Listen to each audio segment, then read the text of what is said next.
everyone, especially to our instructor, Dr. Ninang. Good day. So I'm here to explain to you or to discuss the Article 2, Section 5 to 8 of the Code of Ethics for Professional Teachers. So, what is professional teachers? So, a professional teacher is the licensed professional who possesses dignity and reputation with high moral values as well as technical and professional competence, adheres to, observes, and practice a set of ethical and moral principles, standards, and values. So, as a professional teacher, one should have dignity and reputation. So, of course, a teacher should not allowed to date or to have a bad reputation, because as a teacher, you are a should be a role model or a good role model to your students. So you should have a reputation or a dignity. You should possess a dignity with high moral values as well as technical and professional competence. You should act as a professional. So professional teachers have should have an ethics. So they have to follow the code of ethics for professional teachers. So that's what I'm going to explain or to discuss this day. The Article 2, Section 5 to 8 of the Code of Ethics for Professional Teachers. So what's the purpose of the Code of Ethics for Professional Teachers?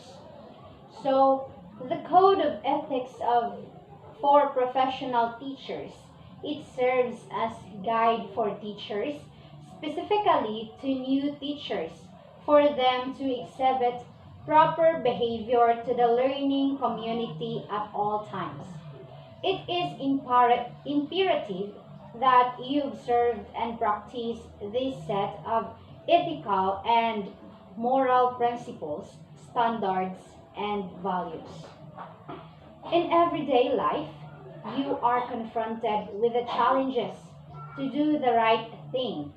When you are faced with professional decisions that seem to have ethical implications, there are conditions and provisions of the Code of Ethics that will guide you to determine the best actions.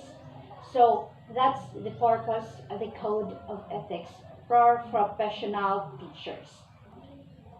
Teachers have the responsibility to push their learners to their full potential and to develop their personality. Teachers have great influence in the lives of their learners. They are expected to be professionally competent in the practice of their profession. Moreover, they need also to possess good reputation not only in the school but in the entire community. Having this big responsibility in the learning environment, teachers must be guided by this document, which comprehensively discuss the different expectations from a teacher. That's why we have this Code of Ethics for professional teachers. For the teachers to have guide in their profession or in their job as a teacher, or the responsibilities and rights as a teacher. So my topic, the Article 2, Section 5 to 8. I'll explain to you and discuss its purpose and why it is stated there and that. So first we have, in Article 2, Section 5, a teacher shall not engage in a promotion of any political, religious, or other partisan interest, and shall not directly or indirectly solicit, require, collect, or receive any money or service or other valuable material from any person or entity for such purpose. So, teachers should not accept bribe money, for example. And also, teachers should not engage in the promotion of any political. Or for example, if there is a politic or politician that offers the teacher a large sum of money to promote him because of her influence, she can be a good influencer with a certain politician. As a professional teacher, one should not engage in promotion of any political. For example, if there is a politician that offers a large sum of money because he or she wants you to be the influencer or to be her leader in her political campaign, then you should not engage in that, and you should not accept the money because that's a bribery and that's not good as a professional teacher. And you should not also engage in the promotion of religious or other partisan interest.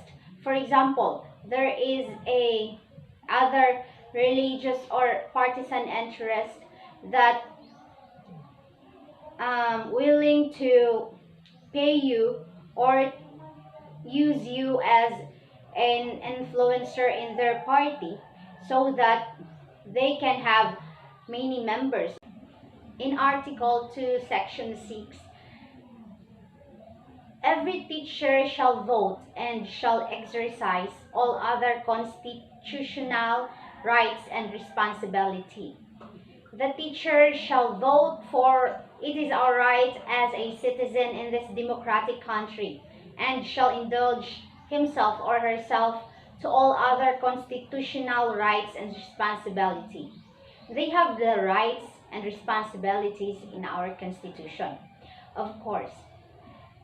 Even though they can't or they shall not lead a promotion of any political parties or any other political or religious or any partisan interest that will give a large sum of money or any other valuable materials, they have the right to vote.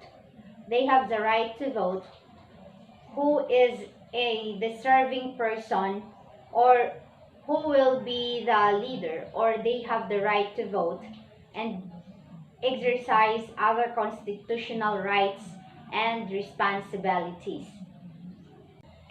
The next one, we have the Article 2, Section 7. A teacher shall not use his position or official authority or influence to coerce any other person to follow any political course of action. As what I have said earlier, the teacher should not lead any political parties to convince others to vote that party. They have the right to vote, but they shall not engage in promotion with any political parties.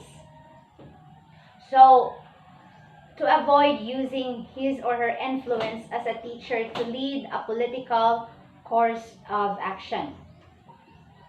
For example, if I'll become a teacher, then my father recently was the leader of the certain political party. Then he will suggest that I should take over, for I have the influence as a teacher. Of course, as a teacher, you have the influence and you are a good role model to the learners and also to the citizens in your community.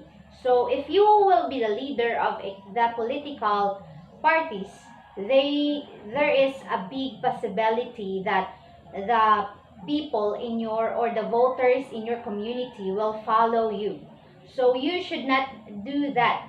You have the right to vote, but don't engage, or the teacher shall not engage in promotion with any political or religious or any partisan parties that give bribery or give any other valuable materials in your service. They have another, what do you mean? What I mean is, that's a bribery. And the last section that I have to explain to you is the Article 2, Section 8. Every teacher shall enjoy academic freedom and shall have privilege of expounding the product of his researches and investigations, provided that if the results are inimical to the declared policies of the state, they shall be brought to the proper authorities for appropriate remedial action. So if we say inimical, likely to cause damage or have a bad effect. So the teacher has an academic freedom. They have the privilege of expounding the product of his research and investigations. But if that product or investigation has a bad effect or can cause damage, they should be declared to the policies of the state, and these shall be brought to the proper authorities for appropriate remedial actions. They are not exempted with the laws, or they are not exempted in any punishment if they can cause damage and bad effect to the learners, of course. So, to sum up with my report, first we have the section 5, which states that the teacher shall not engage in any promotion of any political, religious, or any partisan party interest that give a large sum of money or any other valuable materials. That, and section 6, which states that the teacher shall vote or have the right to vote and responsibilities in the Constitution.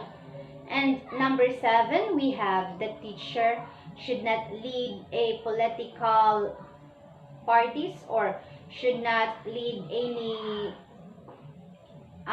group that act as a leader in a group that is against to a good, what do you call, influence. Or